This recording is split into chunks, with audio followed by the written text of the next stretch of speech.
조선 최고의 거상 임상옥 이야기 3도 10번째 시간입니다. 그의 상제와 뛰어난 중국어 실력을 아는 다른 문상들이 임상옥을 탐냈지만은 홍득주가 즉시 자신의 수결이 서명된 통문을 돌렸으므로 그는 상인들의 사회에서 완전히 쫓겨나게 된 것이었다. 그것이 벌써 4, 5년 전의 일로 그 일이 있은 뒤에는 임상옥에 대해서는 전혀 감감하였던 것이다. 그러면 박대인께서는 제가 데리고 있던 임상옥이라는 자를 만나러 오셨단 말입니까? 홍득주는 난감한 표정으로 박정희를 바라보았다. 그렇습니다. 박정희는 분명하게 대답하였다. 웬일로 임상옥을 만나러 오셨습니까? 홍득주는 호기심이 나서 물어 말하였다. 그자 박정희는 대답하였다. 그것은 본인을 만나기 전에는 그 누구에게도 말을 할 수는 없는 일이나이다. 중요한 일이나이까? 아주 중요한 일이다 마다요. 임상옥이란 사람 본인에게는 생명이 걸린 아주 중요한 일이나이다.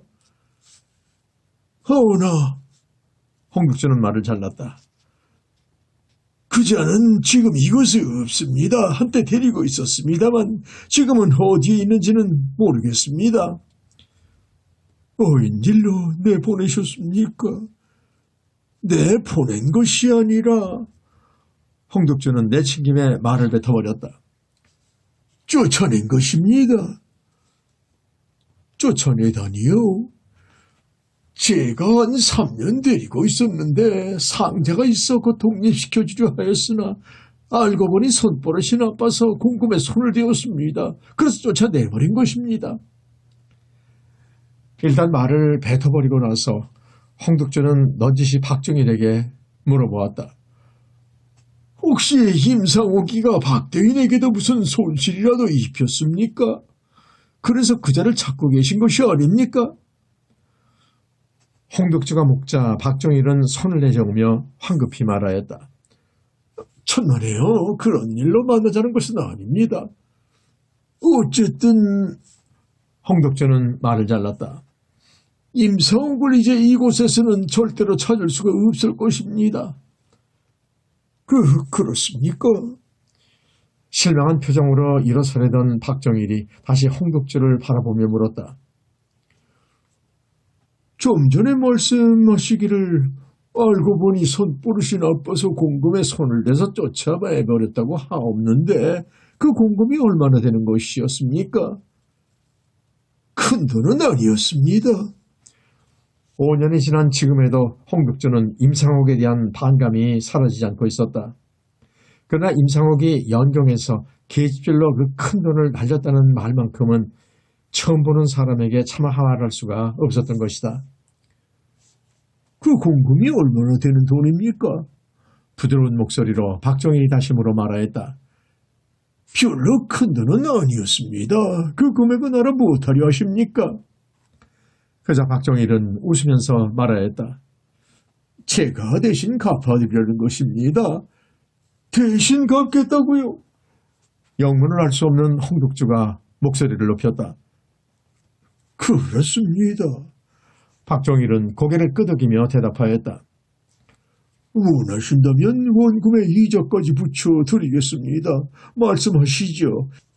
임상옥이란 사람이 손을 댄 공금이 도대체 얼마나 되는 금액입니까? 250냥이었습니다. 마지못해 홍득주가 대답하였다. 그자 박정일은 선선히 말을 받았다. 그러면 제가 임상옥을 대신해서 그 돈을 갚아드리겠습니다. 원금 250에 이자를 50냥 쳐서 합계 300냥으로 갚아드리겠습니다. 박정일은 즉시 휴대용 부통에서 붓을 꺼내들었다. 그리고 그는 어음용지를 따로 꺼냈다. 당시 의주 상인들과는 달리 개성 상인들 간에는 어음이 본격적으로 발행되곤 했었다. 이는 어험 혹은 음표라고 불렀으며 일정한 금액을 일정한 기일 안에 지급할 것을 약속하는 표권이었던 것이다. 전국의 유통망을 장악하고 있는 개성상인들은 객상들 간의 신용을 본의로 한 어음을죽으로 화폐 대신 사용하고 있었던 것이다. 이것은 돈이나 화폐 대신 사용하던 은이 무겁고 부피가 커서 운반하기가 불편했으므로 간편하고 자유롭게 양도할 수 있는 신용수단으로서 어음이 널리 유통되고 있었기 때문이었다.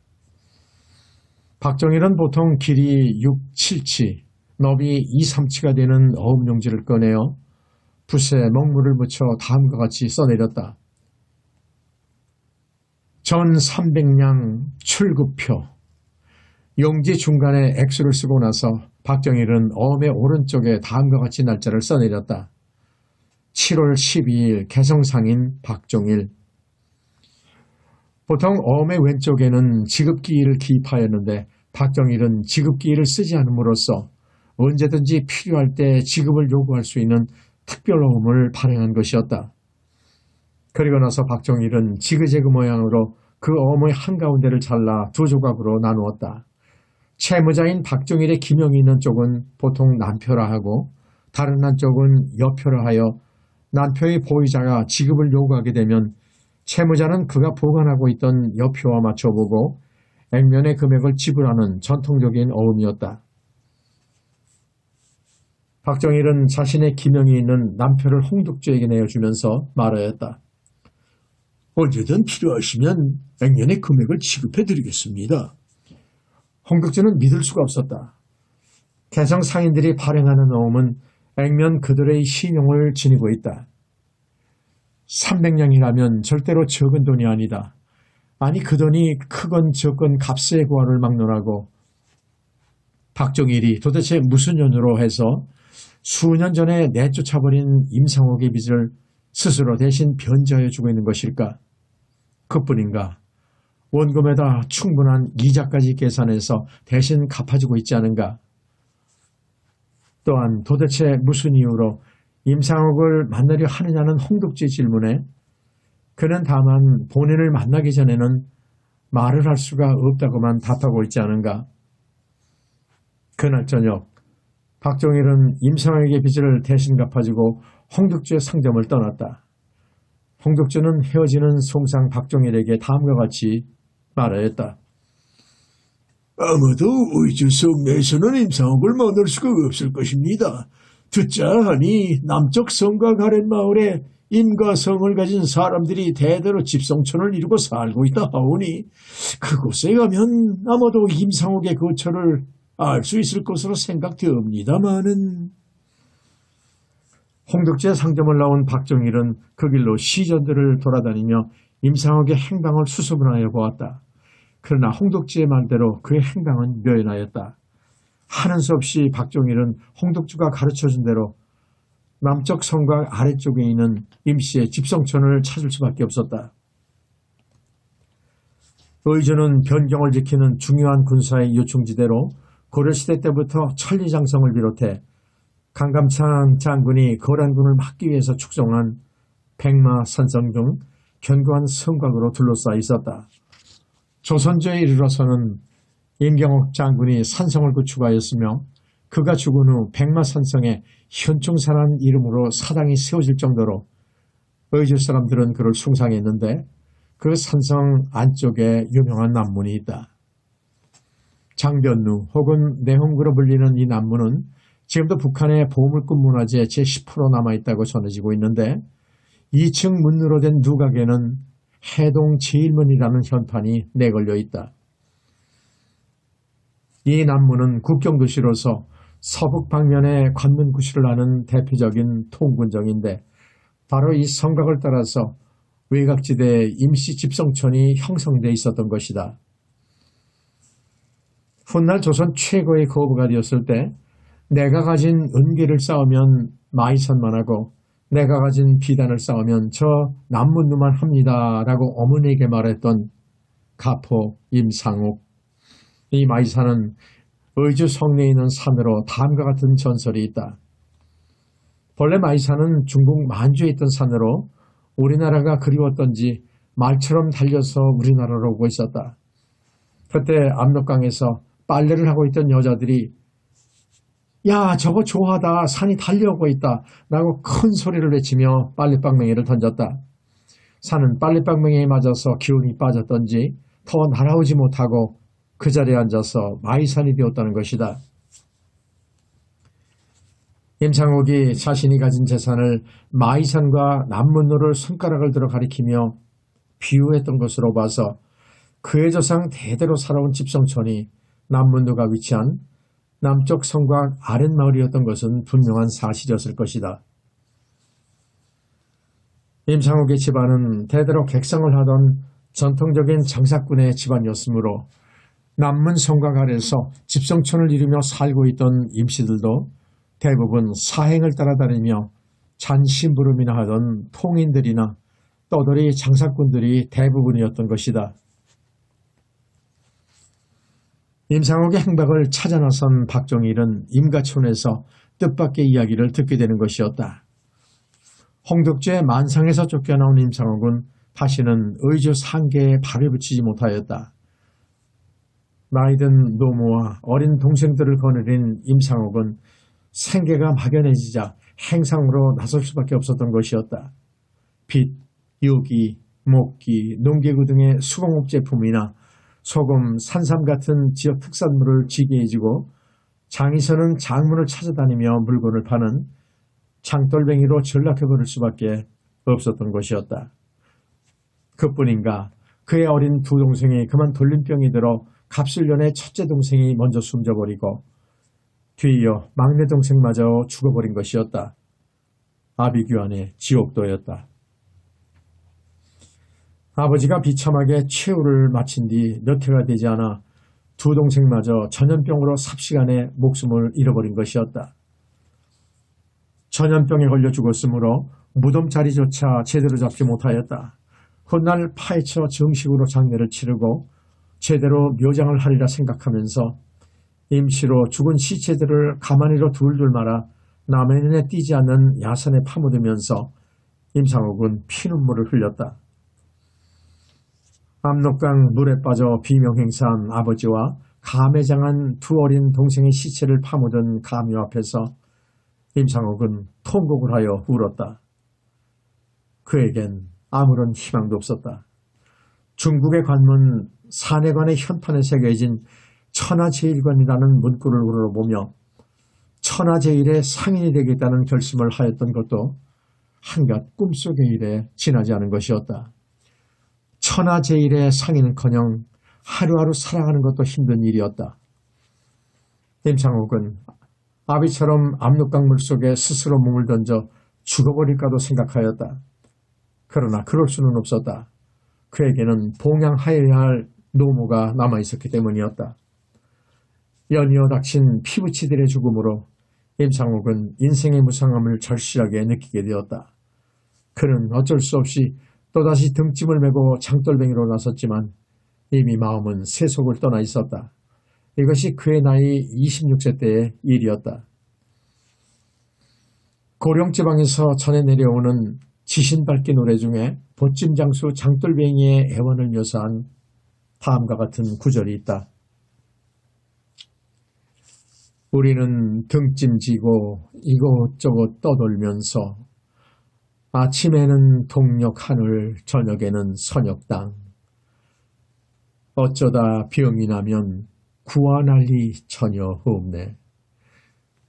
사람에게 짓밟히고 텃새한테 괄세받고 언제나 숨 거두면 까마귀에 밥이 되고 슬프도다. 우리 인생 이럴 수가 어찌 있어.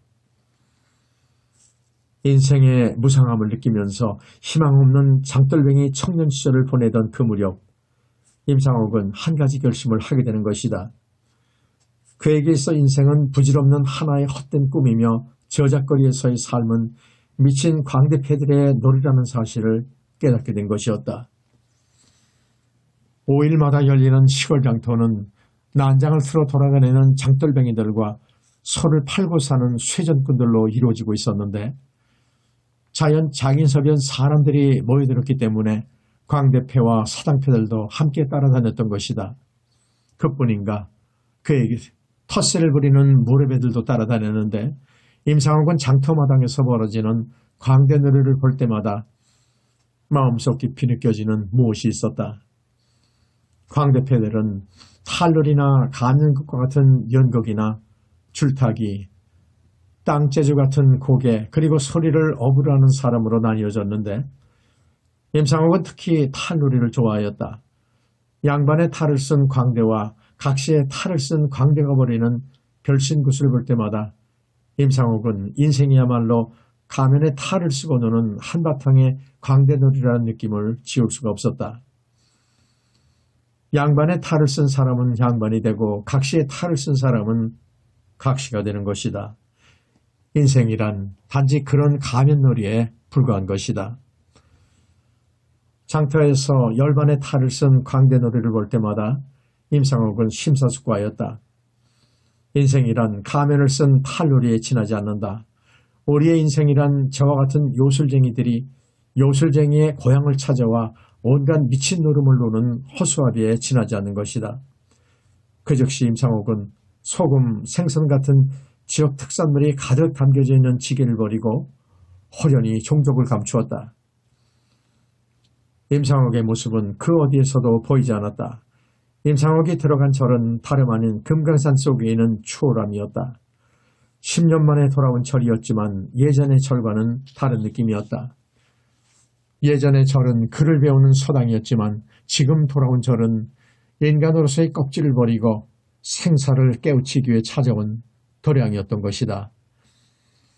임상옥에게 글을 가르쳐주던 법천 스님도 그대로 계셨고 추월함에 추석하고 있는 석승 스님도 예전 그대로 암자에 머물고 계셨다. 10년 만에 석승을 만나 삼배를 올리자 번체만치에 앉아있던 석승이 큰 소리로 물어 말하였다. 네 칼은 잘 있느냐? 10년 동안 신색은 많이 여이고 늙었지만 목소리만은 여전히 우렁우렁하였다. 임상옥은 대답하였다. 잘 있나이다. 넋을구나 무디오지지 않았느냐? 여전히 날이 시퍼렇게 서 있나이다. 그러하면 내 칼을 한번 보여다오. 석승 스님이 말하자 임상옥은 엎드린 자세에서 몸을 일으켜 읍하고 두 손을 내렸다. 그러자 방 안에서 석승이 다시 물어 말하였다. 그 칼로 도대체 몇 명이나 죽였느냐?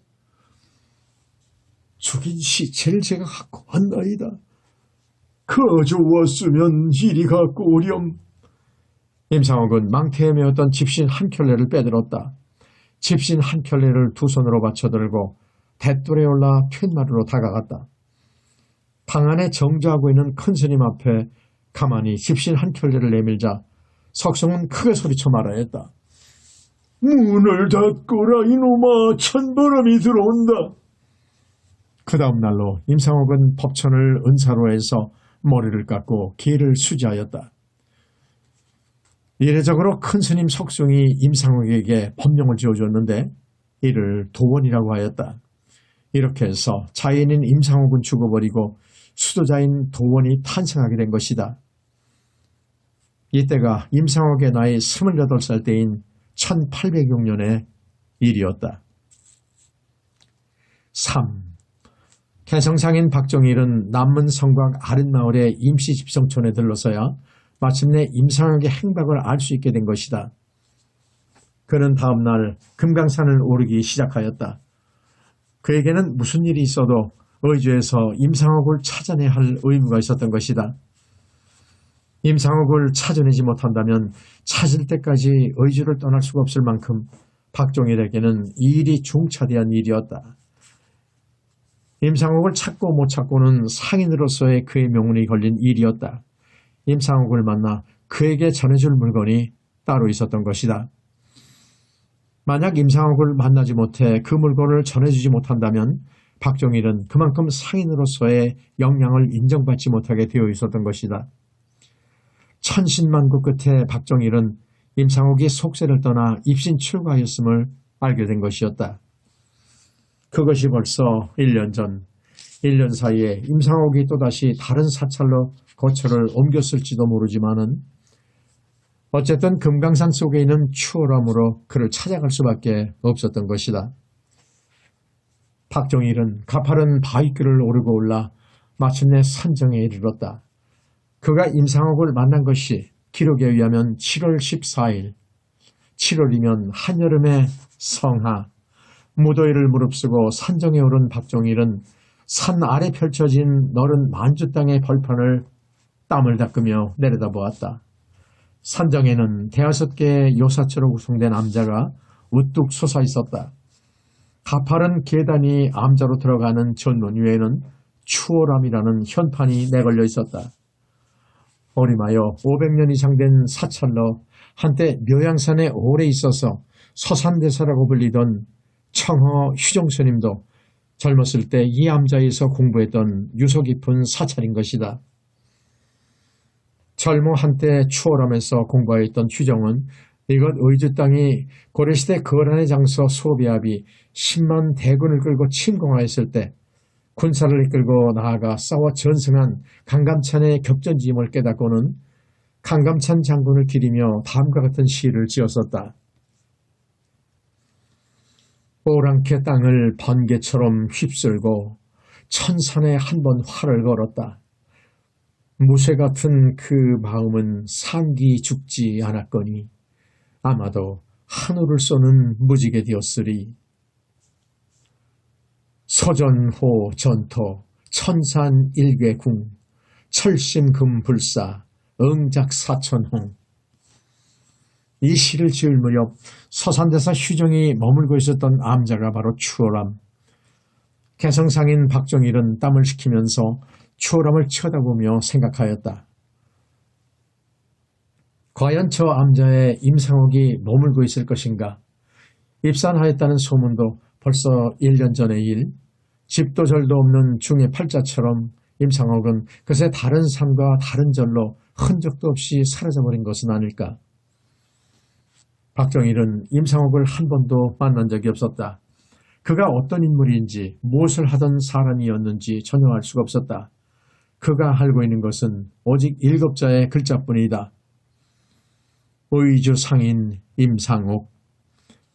그것이 박정일이 알고 있는 임상옥의 모든 것이었다.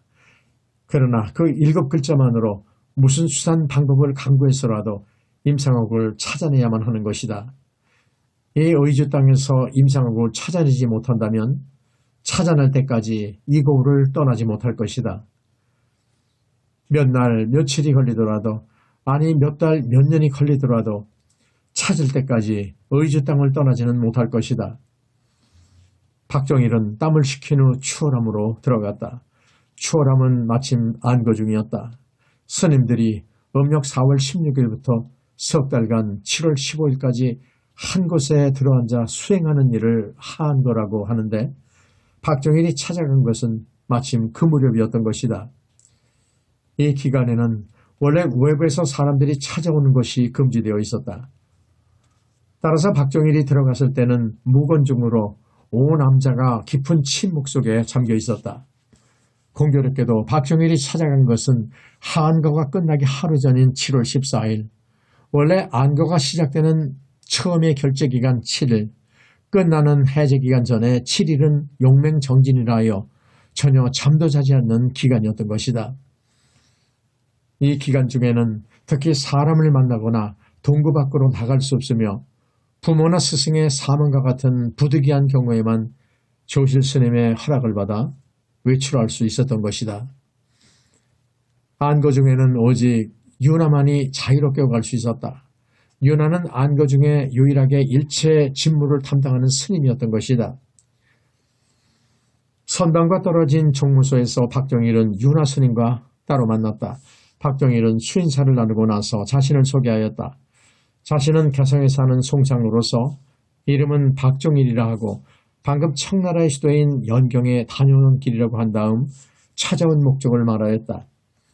박정일이 이곳에 머무르고 있는 스님 중에 한 명을 만나러 왔다고 말하자 윤화는 그 스님의 이름이 무엇이냐고 물었다.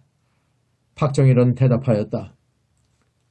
이름은 모릅니다. 소위는 그 스님의 속명이 임상욱이며 입산하기 전에는 저작거리에서 상인 노릇을 하였다는 것만 알고 있나이다. 스님들은 입산할 때부터 속세에서 있었던 일들은 모두 전생의 일이라 하여서 이를 모두 버리는 것이다. 속세에서 하고 있었던 직업이며 속세에 있었던 인연들이며 속세에서 쓰던 이름 같은 것들은 이 세상에 태어나기 전인 전세의 일이라 하여 이를 따지거나 묻는 일조차 금지되어 있었던 것이다. 그러자 윤화는 난처한 표정으로 대답하였다. 송명만으로 스님을 찾는 것은 쉽지 않은 일입니다. 더구나 오늘은 안거의 마지막 날입니다. 그러하오니 일단 하산하였다가 내일 다시 오시면 그때 보아 만날 수 있도록 주선해드리겠습니다. 박종일은 그러나 물러설 수 없었다. 윤하의 말대로 산을 내려갔다가 내일 다시 찾아올 수는 없는 일이었다. 그는 개성 상인 중에서도 가장 독특한 상인 기질을 가진 사상이 아니었던가. 개성 상인들은 모든 일을 물건을 사고 파는 일로 보는 습성이 있었다. 상인들의 생명은 사야 할 물건은 목숨을 걸고 사고 팔아야 할 물건은 목숨을 걸고 팔아야 한다는 철학에 달려 있었다. 그래서 송장들은 사야 할 물건을 손해를 보고서라도 사고 팔아야 할 물건은 손해를 보고서라도 판다는 것을 장사의 철칙으로 알고 있었다. 의주 상인들이 신용을 장사의 제1조로 삼고 있었다면 개성 상인들은 흥정을 장사의 제1조로 삼고 있었던 것이다.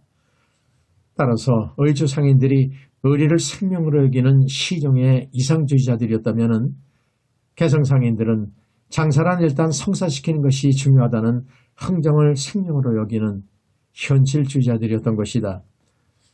따라서 의주 상인들이 상도를 중하게 여기는 사람들이었다면 개성 상인들은 상수를 중요하게 여기는 사람들이었던 것이다. 박종일은 일단 윤화 스님의 마음을 사로잡을 필요가 있다고 생각하였다. 그래서 박종일은 고도의 흥정을 벌이기로 결심하였다. 그는 그에게 돈을 시주할 것을 제안하였다. 상술에 능하였던 개성 상인들은 사람의 마음을 움직이는 데는 뭐니 뭐니 해도 돈이 최고라는 철학을 갖고 있었다. 때문에 오늘날의 정경유착에 따른 뇌물과 같은 검은 돈의 거래도 개성 상인들은 마다하지 않았다. 개성 상인들이 일찍부터 금난 전권과 같은 특권과 국가의 돈을 빌려 쓰는 관전 대화와 같은 특혜를 받을 수 있었던 것은 바로 이러한 목적을 위해서는 어떠한 수단도 가리지 않는다는 상술에 따른 결과였던 것이다. 박종일은 엄청난 금액을 시주하였다. 그 당시 대부분의 사찰들은 가난하였다. 초건 목피로 간신히 연명할 정도로 궁색하였으므로 스님들의 중요한 일과는 탁발에 나서는 일이었다. 절에 궁색한 살림을 도맡아 하는 요나 스님으로서는 엄청난 금액의 시주를 하는 박종일이 무척 고맙고 반가울 수밖에 없었던 것이었다. 그날 오후 마침내 박종일은 임상옥을 만날 수 있었다. 대중의 눈도 있었으므로 암자 뒤편의 숲속에서 박종일은 은밀히 임상옥을 따로 만났던 것이다. 박종일은 자신이 찾는 사람이 출가하였다고는 하지만은 어쨌든 한때 장사꾼이었다는 사실을 익히 알고 있었으므로 삭발한 모습의 스님이 나타나자 몹시 당황하였다. 누굴 찾아오셨는지요? 스님은 합장을 하며 박종일에게 물었다. 스님은 손에 염주를 들고 있었고 박종일과 이야기를 하면서도 끊임없이 염주알을 굴리고 있었다. 제가 찾는 사람은 한때 의지에서 상인을 하던 사람입니다. 박종일이 대답하자 스님은 담담한 표정으로 말을 받았다. 장사꾼에 대한 이야기는 저작거리에서나 하실 일이지 여기까지는 무슨 일로 오셨습니까? 여긴 머리 깎은 중들만 모여 사는 곳인데요. 그러나 박종일은 젊은 스님 얼굴에서 스쳐 지나가는 마음의 동요를 날카롭게 감지해내었다. 스님, 저는 임자, 상자, 옥자, 임상이라는 사람을 찾기 위해서 이 암자까지 왔습니다. 무슨 일이 있어도 그 사람을 만나야 합니다. 모릅니다. 스님은 두 손을 합장하면서 대답하였다. 난 그런 사람을 모릅니다. 나무 관세음보살. 스님은 이제라도 몸을 돌려 돌아갈 듯한 몸짓을 하였다. 그러나 만만히 물러설 박종일이 아니었다. 스님의 이름은 무엇입니까? 소승의 이름은 도원이라고 합니다. 스님의 법명을 묻고 있는 것은 아닙니다. 스님의 명을 묻고 있는 것입니다. 그자 스님은 정면으로 박정일의 얼굴을 바라보았다. 스님의 눈에도 사람의 마음을 꿰뚫어 보는 듯한 안광이 빛나고 있었다. 중의 속명을 알아서 무엇하겠습니까? 중에게 있어 출가하기 전의 일이나 출가하기 전의 인연은 모두 죽어버린 전생의 일이라고 할 수 있습니다. 전생의 일을 알아서 무엇하겠습니까? 나무 관세음 보살. 스님에게 있어서는 그런 줄을 모르지만 제게는 몹시 중요한 일입니다. 저는 임상욱이라는 상인을 만나기 위해 홍덕주라는 사람의 문상을 비롯하여 모든 상점들을 이잡듯 뒤졌고 마침내는 남문루 성곽 아래 인가촌에서 임상옥이라는 사람의 늙은 노모까지 만나 마침내 이 추월함에 머무르고 있다는 사실을 알게 되었나이다. 박정일은 일부러 늙은 어머니의 이야기를 함으로써 젊은 스님의 마음을 움직이려 하였다. 임상옥이라는 사람의 늙은 노모는 비참하게도 집집마다 돌아다니며 걸식을 하고 있었나이다. 짐짓 박정일은 스님의 얼굴을 살펴보았으나 여전히 그의 표정은 담담하였다. 도대체 긴 침묵 끝에 스님이 말을 받았다. 임상옥이라는 사람에게 도대체 무슨 볼일이 있습니까? 그자 박정일은 대답하였다. 그분에게 긴히 전해드릴 물건이 있습니다. 그 물건이 무엇입니까? 그것은 그분을 직접 만나지 않고서는 가르쳐 드릴 수가 없습니다. 그토록 중요한 물건입니까? 스님은 물끄러미 박정일을 바라보았다.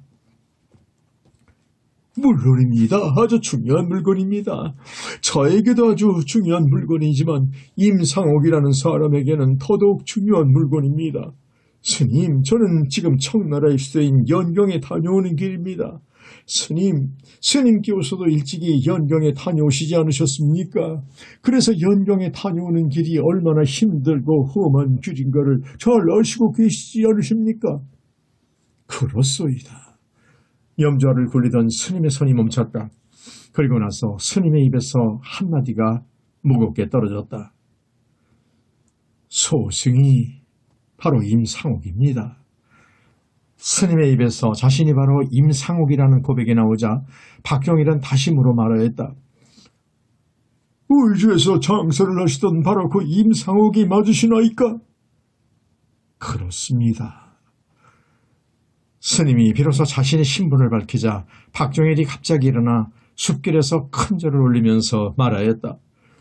대인어른 절을 받으십시오. 당황한 쪽은 젊은 스님 도원, 아니 임상옥 쪽이었다. 비록 임상옥이 삭발을 하고 있었다고는 하지만은 박정일 쪽에 훨씬 나이가 들어 보이고 있었던 것이다. 생면부지에 그것도 처음 보는 모르는 사람으로부터 큰 절을 받으니 임상옥은 몹시 당황하였다. 왜 이러십니까? 몸을 일으키십시오. 부축하여 몸을 일으키자 박정일은 머리를 숙여 말하였다. 마침내 대인어른을 찾게 되오니 광양이나이다. 박정일은 보찜을 뒤지기 시작하였다. 그는 보찜 속에서 무슨 물건을 하나 꺼내들었다. 박정일은 그 물건을 꺼내들고 두 손으로 임상옥에게 내밀었다. 이 물건이 무슨 물건인지 아십니까? 임상옥은 그가 내미는 물건을 받아들었다. 그건 비산으로 만든 옷이었다. 흰 빛깔을 띠고 있었는데 옷에서는 고운 향기가 나고 있었다. 그 향기를 맡은 순간 임상옥은 어딘가 그 향기가 익숙하다는 느낌을 받았다. 접혀진 옷을 펼치자 임상옥은 그 흰 옷이 다름 아닌 중국의 여인들이 입는 속옷임을 알게 되었다. 순간 임상옥은 당황하였다. 세속을 벗어나 출가한 승려의 손에 여인의 옷을 쥐어주다니, 그것도 여인의 향기가 배어있는 속옷을 쥐어주다니. 가져가십시오. 도로 옷을 박정일에게 내밀면서 임상옥은 말하였다. 저는 출가한 사문입니다. 당황한 쪽은 박정일 쪽도 마찬가지였다. 박정일은 황급히 두 손을 내저으면서 말을 하였다. 아닙니다. 그런 뜻이 아니었습니다. 박정희는 두 손을 모아 합장을 하면서 입을 열어 말하였다. 그 옷을 끝까지 펼쳐보시기 바랍니다. 임상옥은 다시 옷을 펼치기 시작하였다. 여인의 깊은 속살을 가리는 속옷이었으므로 감촉은 부드럽고 여인의 체온이 남아있는 따뜻한 느낌이었다. 그리고 그 옷에서는 향긋한 냄새가 풍겨오고 있었다. 오랫동안 인삼과 비단을 취급하였던 임상옥은 그 비단 속옷에 조화금이라 하여 주로 고급 옷에만 쓰던 비싼 비단임을 알고 있었다. 옷을 전부 펼쳐본 임상옥은 깜짝 놀랐다. 흰색 비단 속옷 위에는 낯익은 필체의 글씨가 적혀있지 아니한가. 그것은 분명 자신이 쓴 자신의 글씨였다. 그것에는 다음과 같은 글씨가 씌어 있었다. 의주 상인 임상옥. 순간 임상옥은 이 속옷이 누구의 옷인가를 알게 되었다. 장미령. 이 속옷은 바로 장미령의 옷인 것이다. 임상옥은 박정희를 쳐다보며 생각하였다. 이 흰 비단 속옷을 어째서 저 개성상인이 갖고 있단 말인가. 5년 전 장미령과 헤어지기 전날 밤 정표로 이름을 써주었던 그 속옷이 어째서 저 사람의 짐 속에서 나올 수 있단 말인가. 도대체 임상옥은 의심 가는 얼굴로 박정희에게 물었다. 이 비단 속옷을 어떻게 해서 갖고 계시게 되었습니까?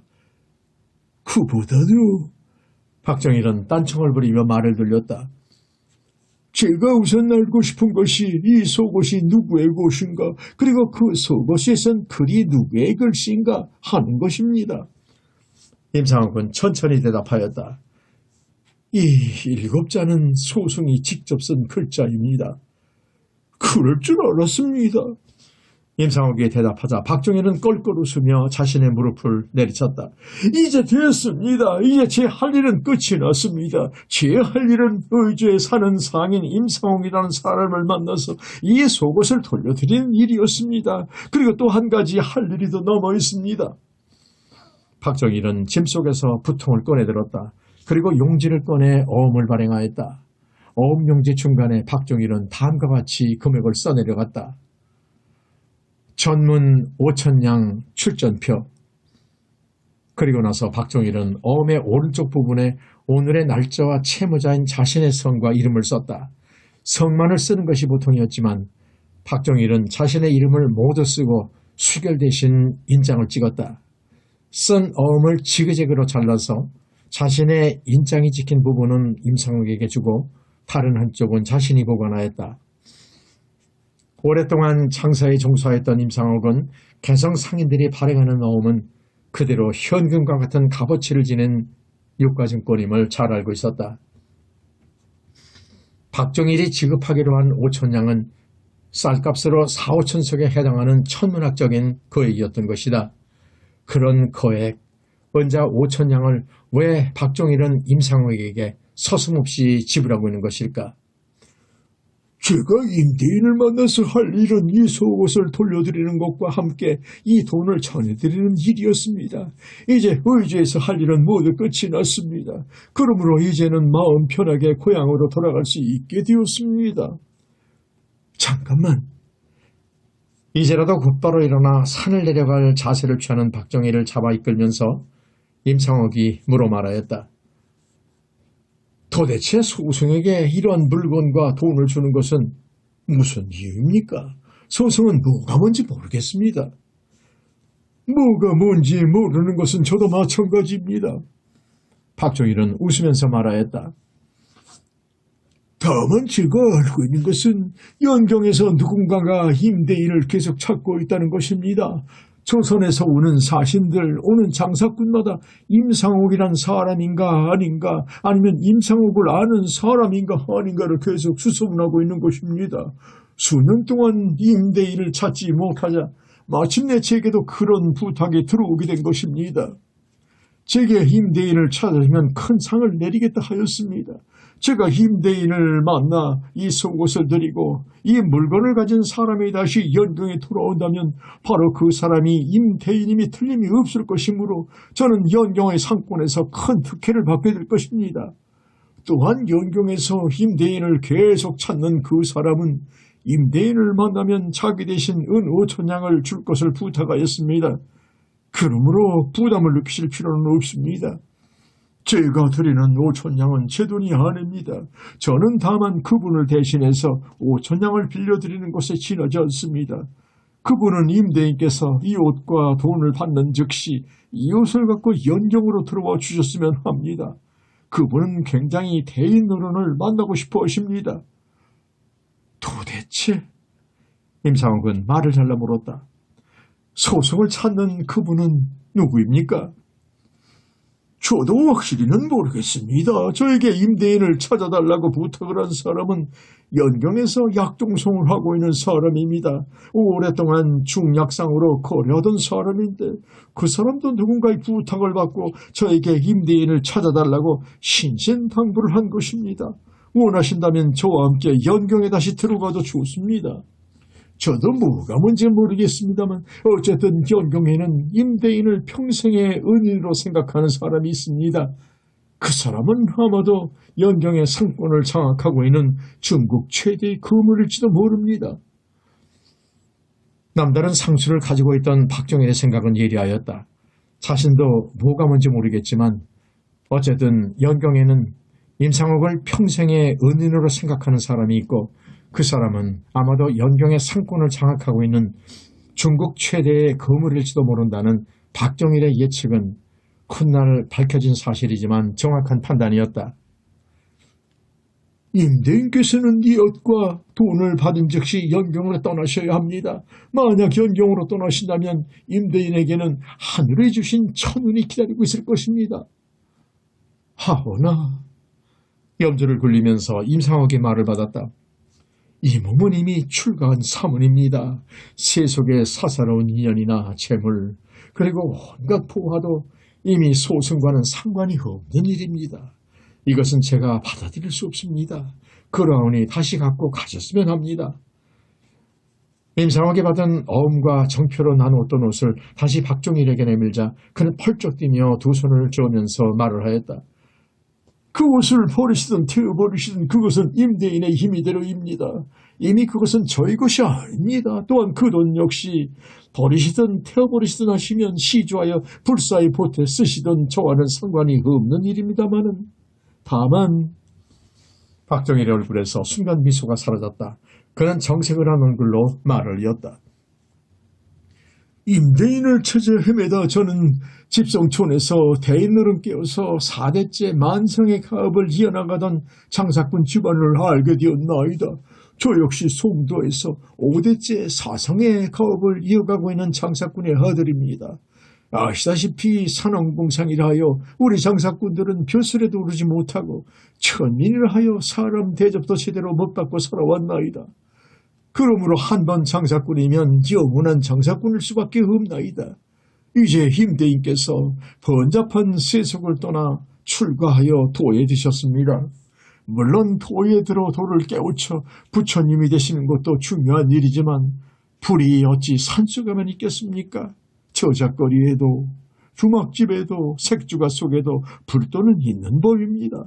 그러므로 저희와 같은 장사꾼들이 물건을 사고 파는 일을 하는 것도 하나의 도라고 할 수 있을 것입니다.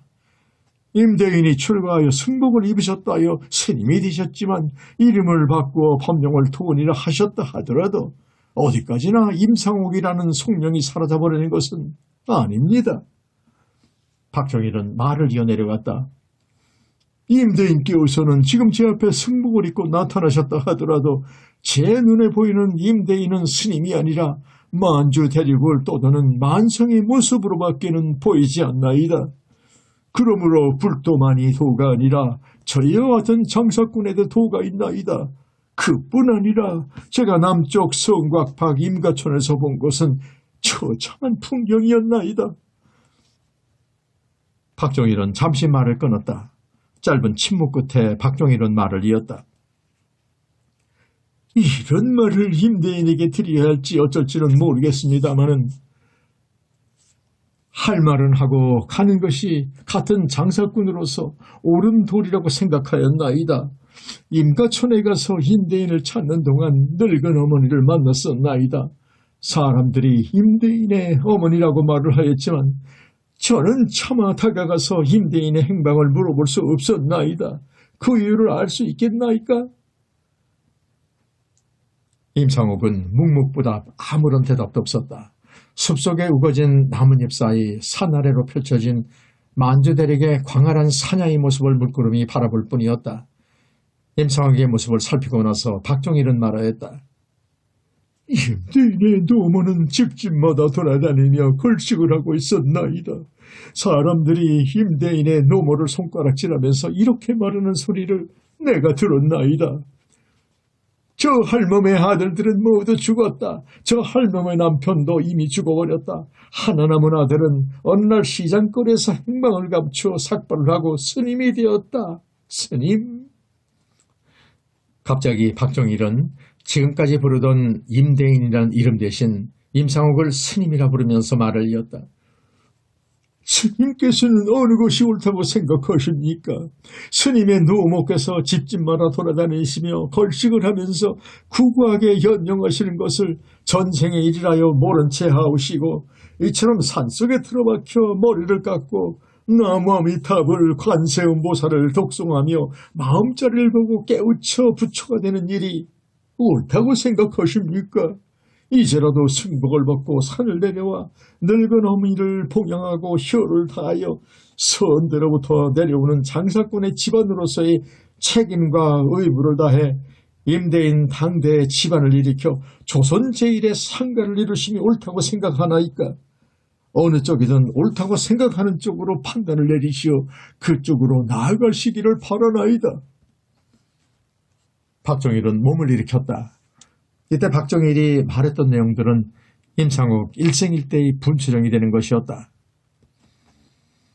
만약 임상옥의 일생에 있어 박종일이 나타나지 않았다면 고승 하나는 태어났을지 모르지만 조선 최고 최대의 무역왕 임상옥은 탄생되지 못했을지도 모른다. 박종일은 임상옥의 일생에 있어 기사회생의 기회를 주어 그를 장사꾼으로 재계하게 했을 뿐만 아니라 평생을 통해 임상옥에게 장사의 상수를 가르쳐준 스승이기도 했던 것이다. 박종일은 다시 다음과 같이 말을 이어내려갔다. 아시다시피 어느 5천냥이라 하면 적은 돈은 아니나이다. 5천냥이면 충분히 또다시 장사꾼으로 독립하고 갱기할 수 있는 자금이니이다. 사람이 사는 일에 있어 기회는 오직 단 한 번뿐이나이다. 개성에 사는 상인들 간에는 다음과 같은 수수께끼가 있나이다. 한번 맞춰보시겠습니까? 앞에만 머리카락이 있고 뒤에는 대머리인 것이 무엇이나이까? 수수께끼를 내고 나서 박종일은 물끄러미 임상옥을 바라보았다. 그러나 임상옥은 한 손으로 염주알을 굴릴 뿐 아무런 대답도 하지 않았다. 모르겠습니까? 모르겠습니다. 임상옥이 대답하였다. 그러자 박종일은 말하였다. 앞에만 머리카락이 있고 뒤통수가 대머리인 것은 바로 기회이나이다. 무슨 일이든 하기에 가장 알맞은 시기인 기회는 자주 오지 아니하나이다. 사람이 살아가는 데 있어 3번 이상 찾아오지 않는다고들 말하나이다. 기회는 찾아올 때 그 머리카락을 붙들고 놓지 말아야 하나이다. 기회는 앞에만 머리카락이 있을 때 잡아 붙들어야 합니다. 아차하는 순간에 스쳐 지나간 기회는 이미 그 뒤통수가 대머리여서 붙잡으려고 하여도 붙잡을 머리카락이 없는 법이니이다. 박종일의 언변은 대단하였다. 그는 장사를 하는 기술인 상술에도 능하였을 뿐만 아니라 사람을 설득하는 변술에도 타고난 재능을 갖고 있었다. 이 말은 하지 않을까 생각하였지만은 이왕에 말이 나온 김에 말씀드리겠나이다. 제가 임대인을 찾아 수소문하는 동안에 홍덕주라는 사람을 만나서 그의 문상을 둘러보았나이다. 그곳에서 임대인이 공금을 횡령하여 의주의 상계로부터 파문당하였다는 말을 들었나이다. 그 말을 듣고 제가 대신하여 그 공금을 갚아주었나이다. 이자까지 쳐서 갚아드렸으므로 이제 누구도 임대인을 파문하는 일은 없을 것이나이다. 임대인은 이제 자유의 몸이나이다. 아무런 거리낌 없이 장사의 길로 다시 나설 수 있나이다. 박종일은 일어나서 의관을 정지하며 말하였다. 제가 임대인을 대신해서 빚을 갚아드린 것은 이제부터 임대인을 장사에 있어 저희 형님으로 모시기 위한 예절에 불과한 것입니다. 이제 소인은 물러가나이다. 앞으로 임대인께서는 저희 형님이자 주인이시나이다. 보십시오, 대인어른. 박종일은 우거진 나뭇잎 사이로 펼쳐진 광활한 만주 대륙의 사냐와 굽이쳐 흐르는 겹겹의 산봉우리를 쳐다보며 말하였다. 듣기로는 임대인께서 어린 나이 때부터 풍찬 요식을 하면서 벌써 수차례 연경에 드나들어 객상으로서의 드문 상제를 갖고 있다는 말을 전해 들었나이다. 그뿐인 줄 아십니까? 무엇보다 중국말에 능통하여 막힘이 없다는 말을 들었나이다. 앞으로 중국과의 무역에는 무엇보다 중국어의 능통이 가장 중요한 과제이나이다. 지금 역관들이 제 세상을 만나서 저희들 장사꾼들을 종처럼 부리며 치부를 할 수 있는 것도 오직 중국말에 능통한 한 가지 이유 때문이나이다. 그런데 무엇 때문에 그 아까운 재능을 이 산중에서 썩히려 하십니까? 그 재능을 뽐내어 천하를 호령하는 제1의 상가를 이루고 싶지 않으십니까? 보십시오. 박종일은 손을 들어 만주벌판을 가리키며 말하였다. 대인어른 저 산하에 펼쳐진 만주 대륙이 보이지 않으십니까? 대인어른은 이천리의 연경으로 가는 길을 제 손바닥 들여다보듯 훤히 꿰고 있다는 말씀을 전해 들었나이다. 저 대륙을 다시 한번 누비고 싶지 않으시나이까? 그리하여 조선 제1의 장사꾼이 되지 않으시나이까? 이로써 임상옥이 말년에 쓴 가퍼집의 머릿말에 적혀있던 다음 구절. 몇 번을 죽으려 하였으나 뜻대로는 되지 않았고 이 무렵에 간단히 행고는 이루 헤아릴 수가 없었다. 그러나 뜻밖의 생각지 않은 일로 기사회생하게 되었으니 이로부터 장사는 승승장구하였다. 그 중에서 임상옥을 기사회생시킨 뜻밖의 생각지 않은 일의 수수께끼가 밝혀지게 되는 것이다. 기사회생의 비밀은 바로 이처럼 박종일과의 만남에서 비롯된 것이었다. 그러나 박정일과의 만남은 기사회생의 시작이었을 뿐 거상 임상옥에게 찾아온 기회는 그야말로 하늘이 돕고 신령들이 돕는 천우신조였던 것이다.